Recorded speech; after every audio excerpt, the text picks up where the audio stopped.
Naza membre de la famille, oui, mais Rossi dans sa lutte et a transformé biso même membre de famille na membre de l'élite naie. Et la raison pour laquelle tu nous as vu habillés en t-shirt du collectif 2016, c'est le mouvement citoyen que Rossi lui-même a créé.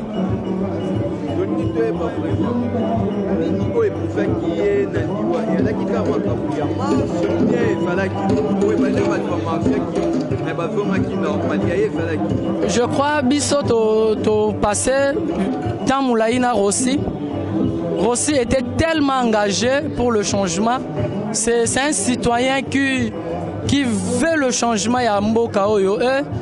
Et le repoussé na liwa Rossi, je crois, nous allons colorer le sol congolais rouge de notre sang, pourvu que nos enfants ne vivent pas comme des orphelins dans leur propre pays. Demain, quand la mort viendra, je partirai fier d'avoir défendu un idéal. Donc s'il faut analyser ces pareils propos, c'est déjà quelqu'un qui était très engagé, quelqu'un qui était prêt à donner même sa vie pour cette nation, à donner même sa vie pour la liberté du Congo, à donner même sa vie pour que demain nos enfants ne vivent pas comme des esclaves. Donc Rossi était ciblé partant des actions de notre groupe, le collectif. Et tellement nous étions engagés, on a été arrêtés en plusieurs fois au niveau de la commune de Ngaba. Et Rossi a été transféré au niveau de Demia, puis plusieurs fois ici en Kankokolo. Donc c'était un cible compte tenu de son engagement.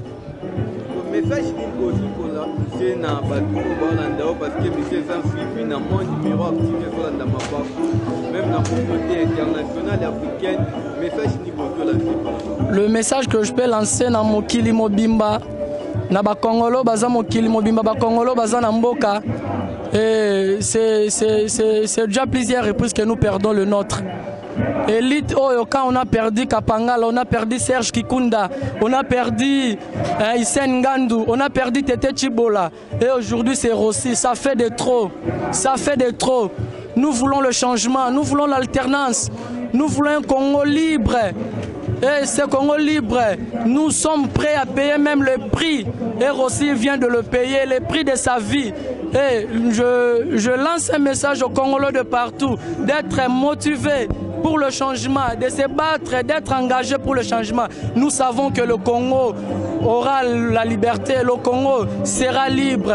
Et comme Rossi disait toujours, nous avons choisi de sauver le Congo. Nous avons choisi de donner nos vies pour le Congo. Et on ne ratera pas ce combat. Rossi est mort, la lutte continue, on n'arrêtera pas avec ce combat. J'insiste pour le Congolais de partout à assister nous par rapport à cette lutte et la victoire est certaine. Le peuple gagne toujours, comme disait Rossi. Par rapport au message où il pratiqué le peuple gagne. Message pour ajouter mon commentaire bien. Je crois que le peuple gagne toujours. Je suis l'un des cofondateurs de ces mouvements. Je crois que la première fois que cette fameuse phrase a été prononcée, c'était vers rond-point ESO. C'était lors de la manifestation contre la loi portant sur le recensement.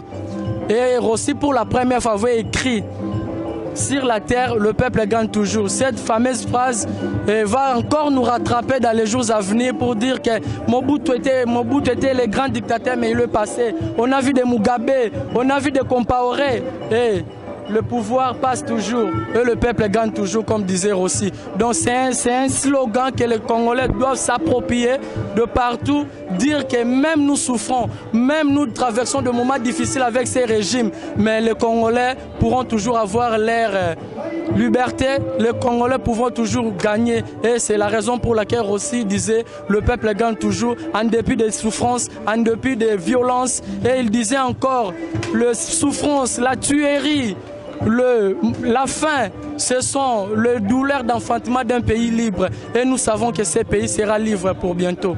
Est-ce que vous avez un message par rapport à la chaîne pour assister Miroir TV? Miroir TV, en tout cas, nous sommes très flattés de voir nos frères de Miroir TV venir nous assister. Et comme la Bible le dit toujours, vaut mieux aller dans une maison de deuil que dans une maison de fête. Et vous l'avez fait. En tout cas, nous vous encourageons ça montre votre acte patriotique que vous avez placé à cette république qui a perdu l'un de ses dignes fils. Et je vous encourage à en faire autant pour les autres qui auront de telles difficultés et assistez-nous, nous serons ensemble pour la victoire. Je vous en prie. Bible était, Bible va partir à tout, Bible a tout. Bah, maintenant, on a parlé de la Bible, on a présenté dans ce pouvoir, et à tel niveau, on a parlé du peuple là. La Simanon, mon Dieu, a vu parole. On a combat maquillé, on a coupé pour l'emboca, on va aussi, Thérèse Kapangala, Hussein, tant qu'on a mon Dieu, on a vu pouvoir, on a commis sa boca, on a coupé ses lits, on a été bango, il m'a envoyé sur le coup. Bana na bango na bandiko na bango il faut l'état en charge ils ont ma service pour l'instant nous en avons changer les chiffres non la merci beaucoup mon frère Jacques dans la main bandeko nous sur libana ba étudiants ba ko ba wa tsako ko ça va bon mission accomplie à Boubia totikala bana ipende to mesala ipende za albama de biso pour la accueilli nous ayons un combat. Oui, il y a des activistes qui n'ont pas d'ambition. Moi, je suis activiste, j'ai des ambitions. Voilà. Donc, étant donné que pour on a salle d'études dans mon niveau, non, on doit favoriser l'alternance dans Mboka. On doit maintenant relier Kabila bien. Avec l'élection zaroyenne, les Agatou. Et on doit continuer parce que l'objectif est de compte dans la carte système pour la gérer Mboka. Non, n'est-ce que nous sommes Kabila Longwe. Aux ans la carte système, il faut oser la fin. On va menacer, on va péter. On n'a pas peur. On n'a pas peur. Donc, nous sommes dans la dimension à Kobanga. Tout le monde a la dimension qu'on peut se rendre compte de nos valeurs. Nos valeurs, ils ont la valeur, c'est le remonté. Il y a moi, il a dit. Il m'a aussi, ça, on a été. Vous aussi, il y a un grand esprit. Un grand esprit dans la dimension, il y a Gandhi, dans la dimension, il y a Foulouzi qui parle. Donc, les lots. La pression monte devant le remonter. Pour qu'on se mette en train de tout faire la kiamo. Le lot va pour là, après baisse, nous avons un abisso dans le repos entre ciel et terre.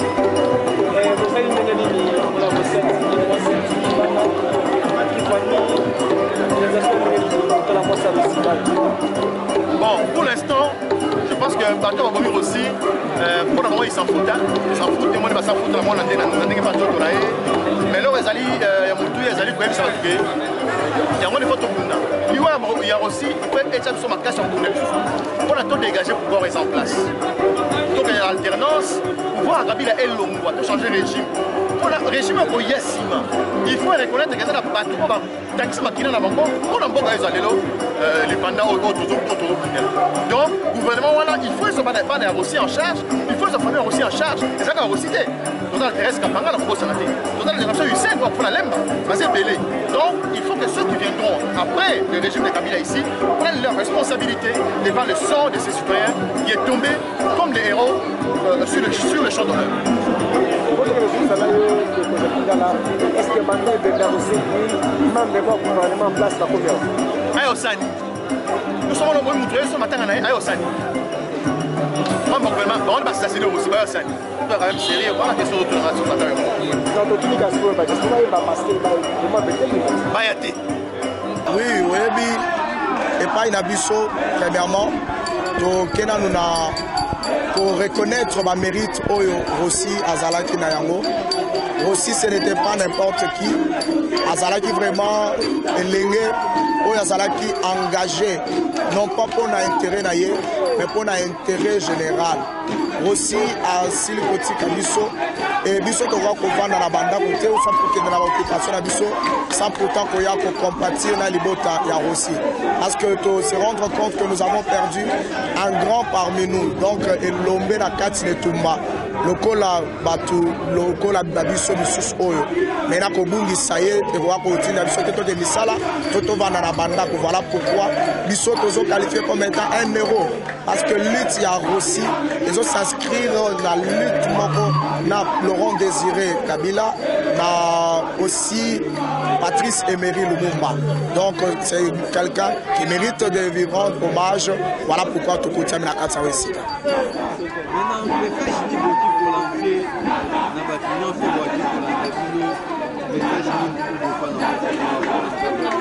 Ok, message otokoki na kopesa na bayo bazolanda biso ezali ya koyebaka ke Rossi a fait sa part azalaki na mokili abundaki mpona oyo ezalaki cause ya intérêt général lelo aza lisusu te nesika biso tolela kaka Rossi il faut to célébrer Rossi parce que on dit souvent que les Lombe sont un héros on ne le pleure pas mais on le célèbre oyo to na baninga biso ezali te garder toujours objectif oyo le lokola biso azalaki na yango ya koloba ke suka ya makambo nyonso peuple alongaka kaka. Donc c'est ça, c'est le dernier mot. Il disait le peuple gagne toujours. Donc nous devons garder toujours cette confiance-là, ce courage et aller jusqu'à la fin la lutte oyo to antamaki et longo biso nyonso. Merci beaucoup.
Là où le corps de notre héros Rossi Mukendi.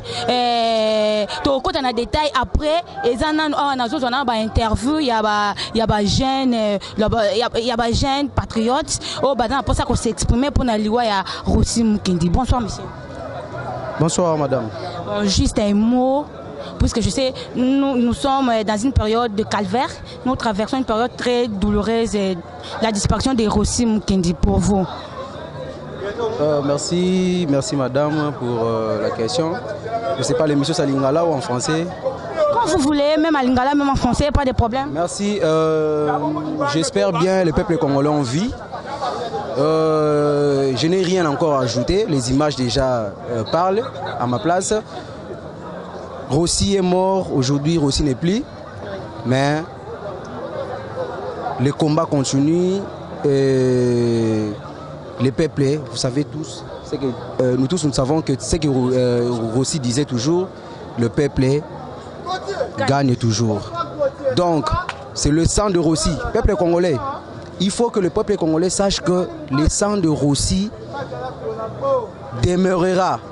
Le sang de Rossi va couler toujours sur la terre congolaise. Et vous savez, ceux qui ont participé à la mort de Rossi ne vont jamais en aucun jour trouver la paix. Aujourd'hui, c'est le peuple congolais qui souffre, qui est en deuil. Mais demain, ça sera maintenant l'inverse, non? Ça sera l'inverse. C'est les peuples congolais qui seront maintenant en train de, dans la joie, en train de jouir. C'est grâce au sacrifice que Rossi a fait. Aujourd'hui, Rossi s'est battu, Rossi s'est donné corps et âme. Aujourd'hui, il a même perdu sa vie pour la démocratie dans ce pays. C'est un héros. Nous disons tous que Rossi c'est un héros pour la démocratie dans ce pays. Donc Rossi demeurera, Rossi restera éternellement dans nos cœurs. Je ne sais pas ce que vous voulez encore que je dise. Merci beaucoup. Pour la jeunesse au bazolanda bino courage et quoi encouragement nini ozo pesa bango pour ba misusu peut-être bazobanga qui est à la Rossi Kutu pour la marche à perdre vie naie comme il avait dit ceux qui peut liwa yé azane prêt pour akende pour na revendiquer juste droit ou bien la démocratie na nini na mboka nae et maintenant que jeunesse au ezolanda yo peut-être bamso baza déjà désespéré bazo mona que Rossi a koufi et rien n'est changé Rossi a et le comment ils ont marché peut-être merci madame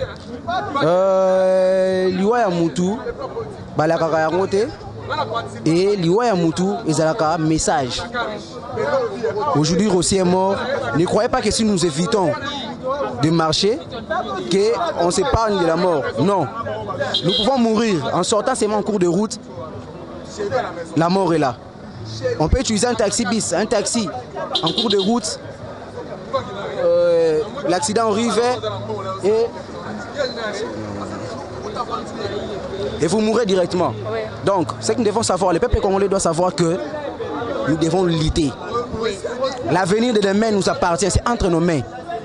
Nous devons nous battre. Ce que Rossi a fait, c'est ça l'exemple à suivre. Rossi, c'est un modèle pour la jeunesse congolaise. Nous devons nous donner, nous devons faire ce que Rossi a fait. Nous devons achever ce que Rossi n'a pas achevé, ce que Rossi a laissé.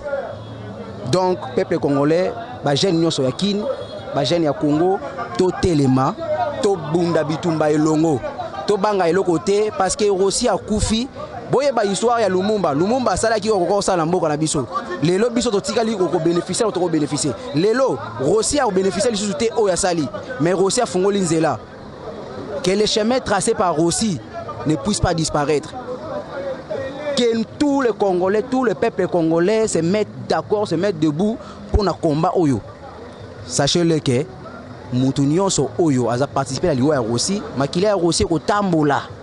Na kumboka ya Congo ko kendi pa bapayate et ba romona oyo ba romona et na ba génération ti bana ba koko na bango ba kozala na kimia te parce que les loso qui population so lela boye ba kenza me pe likolo azana kimia ta zoyoka oyo efungwa minase efungwa milikolo lelo nyonso oyo ya mabezo sa ya masikoyo na lobby yango na zoleka na télé boye bango ke ezana suka nango Mobutu a régné qui a salaki wa sala a salaki 32 ans ya pasi ko nyokola nini boy mais les autres Mobutu azawapi maréchal yo kata histoire ya Mobutu te sachez-le que ce monsieur là va partir vouloir ou pas lui et ses acolytes bakotika mabele oyo je crois bien il faut pas tirer les sons à l'histoire à Mobutu oui. Mobutu c'est que Mobutu a vécu dans ce pays ce qu'il a fait dans ce pays ko repasser liwa ya ndenge wana te mais c'est parce que il a kisi que azalaki mutu mabe yango a mérité liwa wana donc bango pe ba préparer déjà ces jours na bango ba préparer yango parce que mabe ezoya biso to kolemba te ba yeba yango ke bango baza ba militaire bazana minduki soki ba bomi ba civil ba sila kate soki ba bomi biso to sili bana na bango na basi na bango baza ba civil pe ah oui donc ba civil ba lakisi ke ba kosila kate parce que biso to sili bana na bango na basi na bango ba kotikala baza peka ba civil ba ko balukela bango un jour il lakisi ke to so bunda pour na cause juste to kotikala ka otozali to ko banga eloko te lelo Rossi akufi Lumumba kufaki ba wana biso ba kufaki pe ba polo ba okito ba lekaki Rossi akufi biso pe to kokufa et lakisi ke to so sila te bana mususu lobi wa botama na maternité so ke lobi wa botama pe et ça veut dire que la lutte continue. Nous sommes là, nous allons nous battre pour la cause juste et pour la démocratie dans ces pays. Et je vous rassure qu'il y aura un moment de joie. Ça, je vous rassure. C'est certes, il y aura un moment de joie. Nous tous au Congo. To banga elo côté, to chama kolonase, to tombola elongi likolo, to belela, banzambe ba koko na biso. Nyonso kozala kimia. Combattant diaspora, on est toujours là à 109.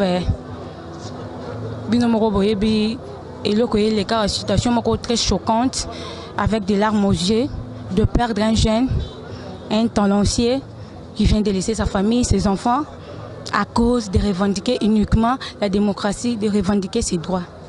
Bah, compatriotes, la jeunesse congolaise a bien roti kate, à quoi accompagner Mouninga Netinasuka.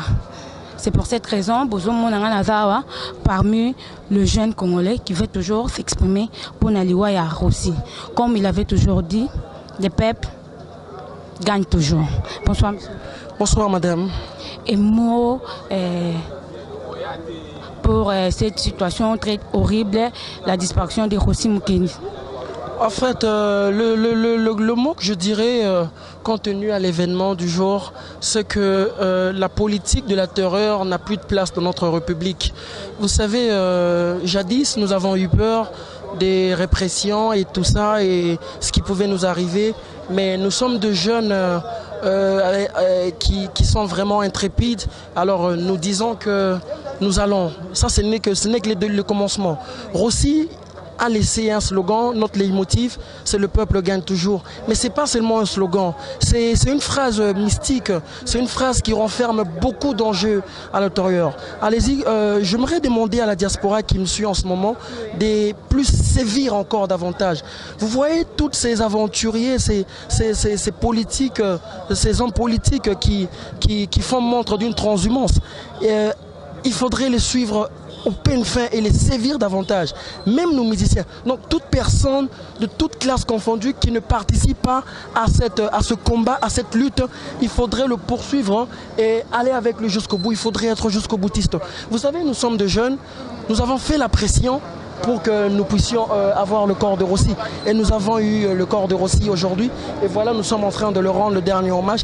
Mais Rossi reposera en paix le jour où nous allons arriver à bon port, c'est-à-dire l'alternance. Nous aurons cette culture d'alternance. Nous sommes dans une république, nous vivons il y a un manque criant de la culture démocratique. Alors nous jeunes que nous sommes, comme vous le constatez, toute cette pléthore de mouvements citoyens, nous sommes venus ici de commun accord, nous allons aller jusqu'au bout et arriver à bon port, imposer l'alternance, imposer un état de droit et un état démocratique.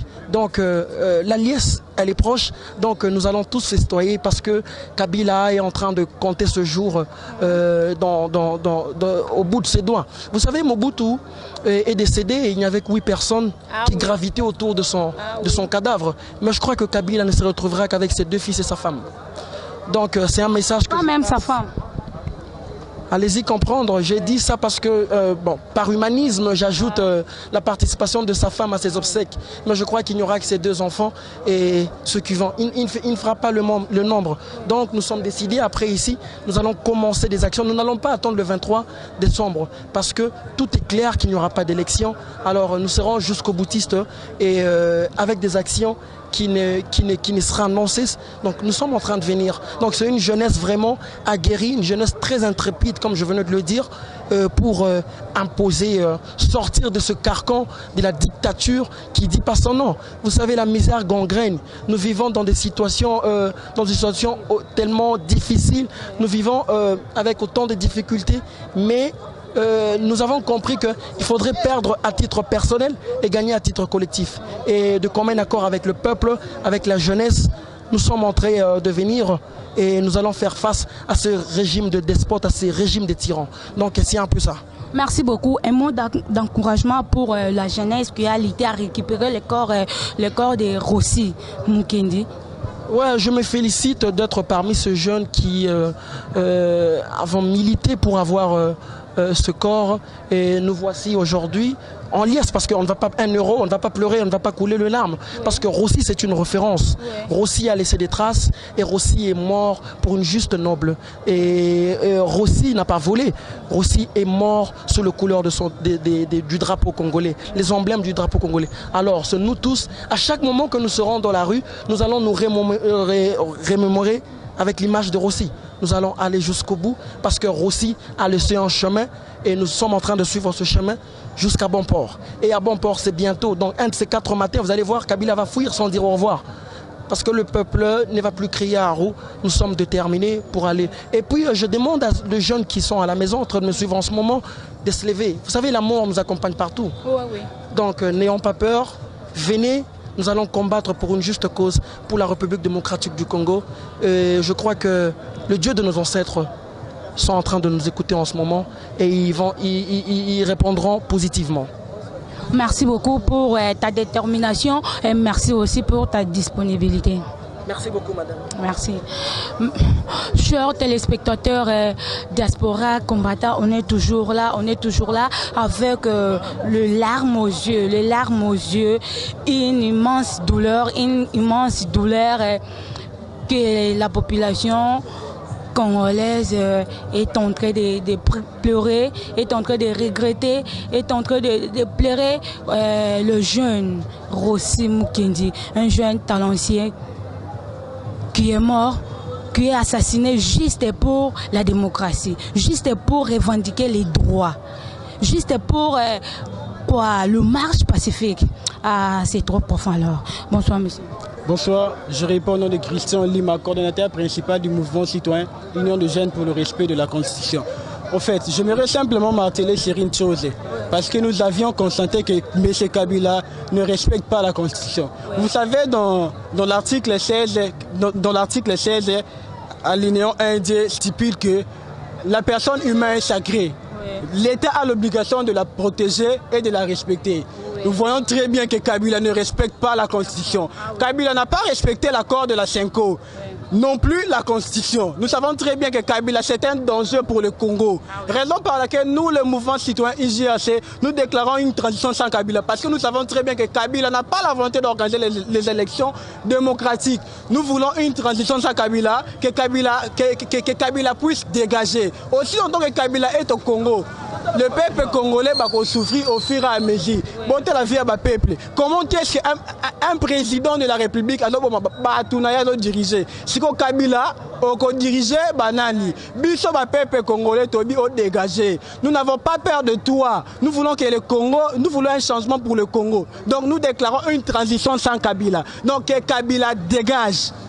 Merci beaucoup pour ta détermination et merci aussi pour ta disponibilité. Alors, un mot d'encouragement pour ce jeune, pour la jeunesse qui a lutté à récupérer aussi les corps, les obsèques de notre héros, Rossi Mukendi.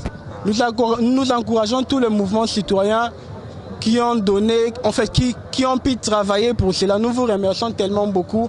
Et puis j'aimerais simplement nous rappeler par rapport à ce dont Rossi disait, le peuple gagne toujours. Nous savons tous que le Congo va changer. Luttons pour le changement du Congo.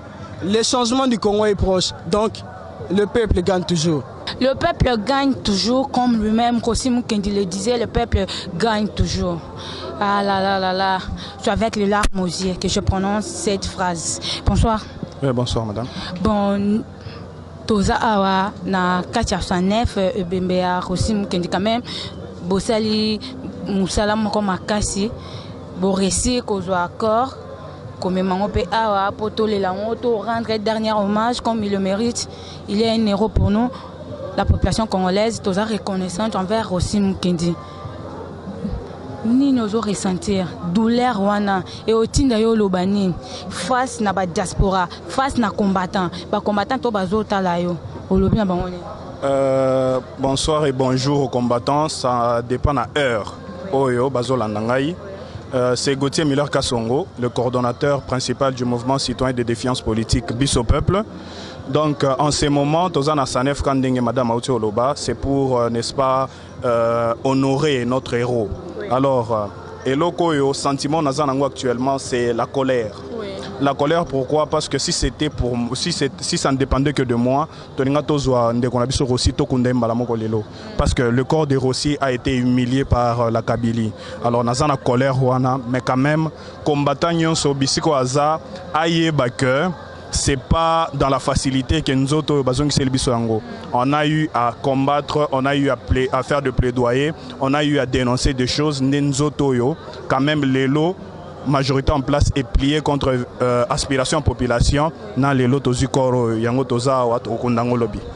Merci beaucoup. Pour la détermination, vous méritez qu'on félicite, vous méritez vraiment encouragement. Un mot d'encouragement pour la jeunesse. Rossi a koufi, rien ne change. Rossi a koufi, et le remonté peut être inutile. Bango bakota nanzela pour pas perdre la vie na bango. Vous me bafanda na bango base la kaka oye koya et ya ceux qui peut Congo ko changer oye bisa bango ndeni. Je crois que Nazan et Loka web sa bango te maintenant question me reposer bango. Entre na kufa na bali ya Kabila na baloyo ba dépenser mbongo mboka po basombango na muto azokufa na Ebola, qu'est-ce qui prime? C'est ça la première question. Pourquoi on a trop de problèmes ba malaria ba Ebola? C'est parce que tozan à l'état moko azokoka ko prendre biso en charge té.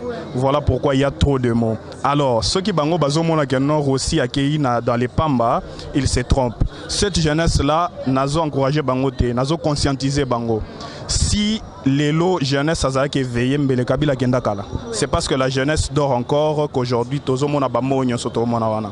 Alors aux jeunes au bazo travailler na nous na majorité en place. Nazo rappeler bango que non, même après Kabila la RDC sera toujours riche et si on a une bonne répartition des ressources naturelles, toko vivre biso nyonso ki toko biso nyonso na misala. S'il y a pas des emplois au bao kende ko demander na ba PPRD et autres, c'est parce que régime en place, groupe de personnes où on a besoin de s'approprier na misala, besoin s'approprier na ressources naturelles. Oui, bonsoir. Bon, et moi, votre expression pour la liwa ya Rossi Mukendi Bolobine. Bon, liwa ya Rossi Mukendi, des fois, bato bazo zongo na sansa mabe, mais pour nous, c'est une mort noble. Eza liwa oyo tokoki koloue yango, tokoki kokumisa yango. Sur ce, tozo informé na ba Congolais nyonso ki Rossi avant akata moto abisa gibisoki to continuer na combat oyo makila na e ko arroser mabele na biso ba Congolais si tozo ebisa ba Congolais ba jeune tozo a conscience tozo a pouvoir na biso na maboko toyeba koma tokoki ko développer mboka na biso totika koloba ki biso ba activiste o tozo bundela mboka tozangi eloko akosala. Non, nous sommes aussi jeunes tels que vous. Toyebi qui muto amelaka masanga. Toyebi qui muto akokota concert. Toyebi qui muto akokota hôtel.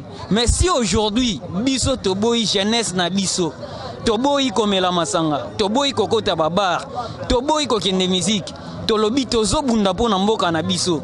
Alors bandeko na ngai ba jeune, bola muka na pongi. Boya to bundela mboka to libérer mboka. Libération ya mboka eza musika te. Et comme déjà peine. Bota la biso ba jeune tozaka neti bino. Et loko makasi eza te. Mieux vaut na kufa na lisasi oyo ba dépenser le mboka ya mboka na mbongo ya mboka na ngai. Lisasi wana ba dépenser économie ya mboka na ngai. Na kufela yango ke na kufa na malaria. Mais na kokufela yango na sens nini na kokende neti héros. Lokola Rossi. Pour moi c'est une joie. Pour nangai eza honneur qui na kufa neti Rossi.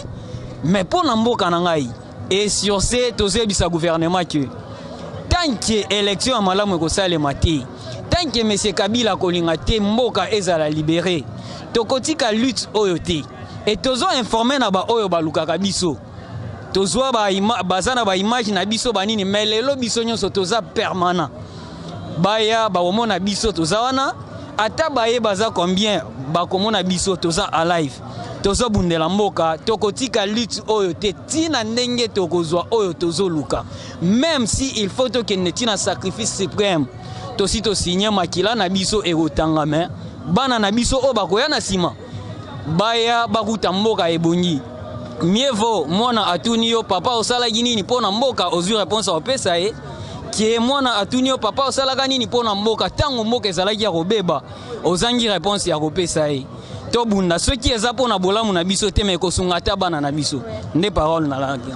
Merci beaucoup. Je vois que la jeunesse congolaise est bien déterminée, bien consciente même. Un monde d'encouragement pour la jeunesse oyo a vraiment déterminée. Jeunesse oyo a lobby que transition sans Kabila. Encourager bango lobana bango. Vraiment nazo remercier na baninga na biso nyonso ba activiste ba combattant oyo bazobunda pona mboka bandeko na ngai musala tozo sala toyebi ke eza ya pasi toyebi ke toza exposé na liwa mais tokoki kotika mboka boye te tokende kaka liboso tozala na bomoko toyebi eloko esangisi biso tobandaki ko marcher beaucoup plus à l'ordre dispersé mais lelo tokomi ko vivre na ba synergie na ba collectif tosangana to évoluer. Chers combattants, nous sommes là avec un grand leader que vous connaissez, Daniel Safou. Je suis vraiment très flatté de recevoir Daniel Safou. Mon grand, bonsoir. Bonsoir. Bon, on a moni Moubaki à Zumba, Sacha Bao, pire. Non, tu ne peux pas les croire. Mais on a moni, on doit comprendre tes années, système. Non, ce sont les jeunes. Ce sont les jeunes ont l'information. Bayebi Moubaki Azanani, Moubaki Asalani Namboko. Tous ceux qui ont trahi le combat de Tshisekedi, Barozalaga a sanctionné Gande Moubaki Amoniangwa. Tolingi to laksala mukili ke bato bomona ba leader bango sous ba leader les abisso ba dernier saf pour le moment. C'est plus Moubaki. Moubaki asala ki tanaye, il a mal géré son temps. Aujourd'hui, il est ce qu'il est. Il est resté dans l'ombre de lui-même. Aye wate Moubaki alkala tonga to yamba eti. Bato banga ba beta maboko. Mais Moubaki asika faut baki sa poste non Kingakati. Kingakati. Vous comprenez? Madia, lié na mbongo, mais ana batu. Il y a lié mbongo batu baza souté. Bana nemba benganie. Ngana zoeka micro na bika ke la voix du peuple, c'est la voix de Dieu. Moubaki bendana kende kaka. Mais basombe bino quand même cercueil, ba pesi bino nécropole. Non? Tout ce qui est deuil n'a impliqué dans côté. Moi j'étais impliqué à 2 niveaux. C'est-à-dire Ebembarosé Bima. C'était ça mon combat. C'était ça. Tout ce qui est protocole et tout, là c'est pas mon problème. Mon problème est Bembe Bimi. L'obitoke na misa. Pour l'anga eza feti. Héros balela été. Héros bazarane sengo. Moni nande souba bengani Moubaki Bagsi so sengo na mutema. Ça veut dire que l'avenir du Congo est un angora vrai. Ceux qui pensent que les Congolais aujourd'hui, soit sont idiots, soit ils sont fous, soit ils n'ont pas la réflexion, ils se trompent. Cette jeunesse est debout, cette jeunesse est intelligente. Ngalandi mete bilenge ba robenga na Moubaki. Baebi mutumoko moko. Matanga oza matanga ya ba combattants. Matanga oza matanga ba pro rupture. Matanga oza matanga ba révolutionnaire. Soro mela soupe ndakala. Oliangulu batumba ya ba voisin koya wati. Ozona matanga za matanga ezola musabiso ba kimbangu ba Lumumba yebo kuku nyungu vient na biso le maatu Tshisekedi azawa esprit nezawa et fonctionner yango bengani Moubaki te. L'esprit de Tshisekedi. Ozona donc Moubaki est humilié bato ba mona ke leader que IDPS bar Moubaki va retirer confiance à sa sous-leaderité. Moubaki, malgré la jeunesse debout, mais aucune de transaction avec lui. Transition. Avec lui qui? Moubaki. La transition citoyenne. Politiciens montants dans la transition. Nous allons dans une transition citoyenne. Au moment où le ministre, ça n'a jamais politique. Transition tokena. On est théâtre. Nous allons dans une transition sans Kabila aux Alabongo.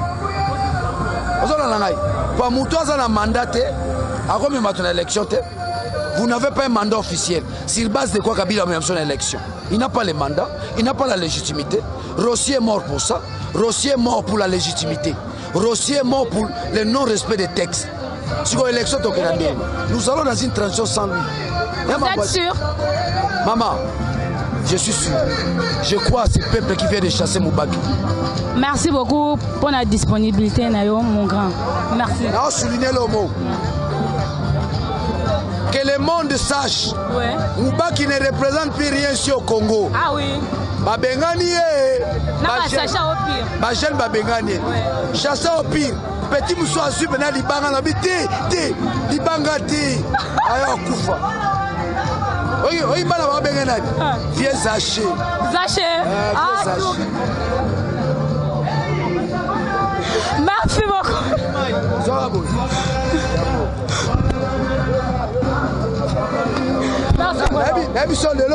Lelo Moubaki on a la tête souci. Encore est-ce que ça l'a versé vraiment? Souci quoi? Il y a pas ça image à danger. Oui. Conseil politique à Tshisekedi. Qui danger quoi il est là? Moubaki est tombé aujourd'hui facilement.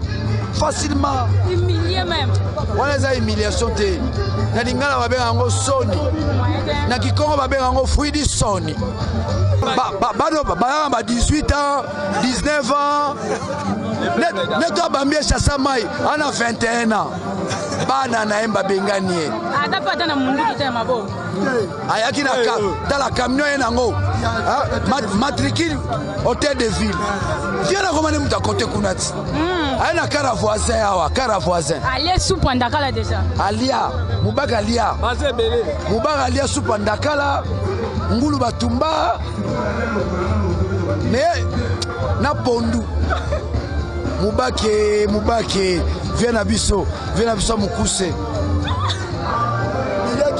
Oui, comprenez son émotion, lui c'est Daniel Safou, il est sans frontières. Si c'est ma pareil, il parle comme il veut, un Congolais sans honte, sans peuple congolais en colère, très kanda moko mabe.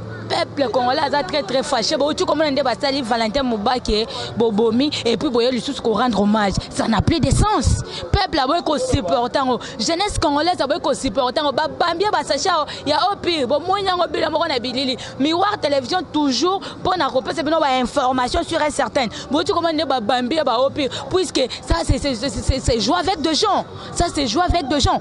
Nana zo bozana que Rossi Mukendi a été assassiné. Qui oublie ça? Personne. Tout le monde est au courant que Rossi a été assassiné. Et tout le monde qui Rossi, et maintenant vous venez comme des loups. C'est pour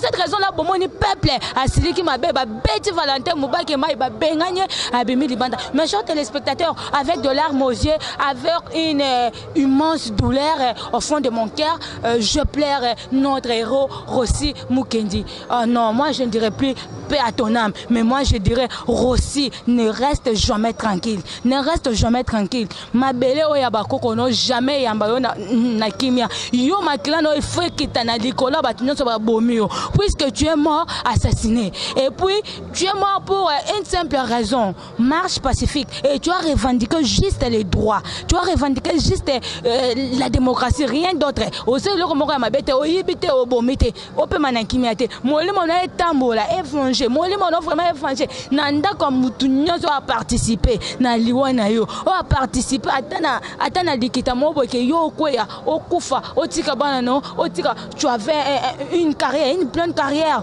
un jeune de moins de 30 ans si je ne me trompe pas. C'est très choquant, très choquant. Mes chers téléspectateurs, comprenez mon émotion, on est toujours là, mais on est presque à la fin. Pour aller là. L'obi borodo susu, ba image mususu, il y a le fait du corps pour na cimetière.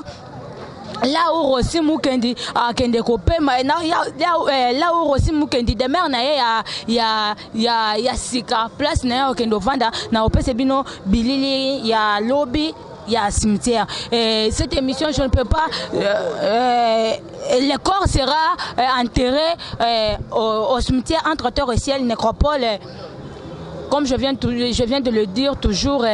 Passe ma casse na motema, pas comprendre, je suis un peu troublé là, et ça la passe. Et ça la vraiment passe. C'est pour cette raison là, on a peine à encourager jeunesse congolaise, téléma, bon sous qui s'allie, il y a Rossi Mukendi, et sous que la lancelette, mais bien on peut beau téléma, bon marcher, bon continuer l'élite, comme il avait toujours dit, le peuple gagne toujours. Je suis presque à la fin, et cette émission a dédié na ba combattant, on a dédié na diaspora na dédié na batu nyonso bana poto bisika nyonso bozolanda biso na dédié bino émission oyo, sans oublier Isabelle Mendes, la bueur de l'X, boutique fervente Love, la grande dame de Lausanne, et sans oublier aussi toi l'homme selon mon cœur, Souring Congolo Nakacha Lausanne, Play de Lausanne, le cours des grands de Lausanne. Tout le monde, et à toi aussi ma tante Adèle Kango, à la famille Madimba, Bibi Madimba, Ingrid, Caverine, Rondine, Mercedes, na dédié une émission à mon grand frère Jean-Paul Tilengi, Alain Bon au BCBG. Et là aussi je dis un grand merci à toi, le jeune caméraman, les caméramans les plus beaux, les plus frais, Jonathan Chipamba. Un grand merci à toi, puisque grâce à toi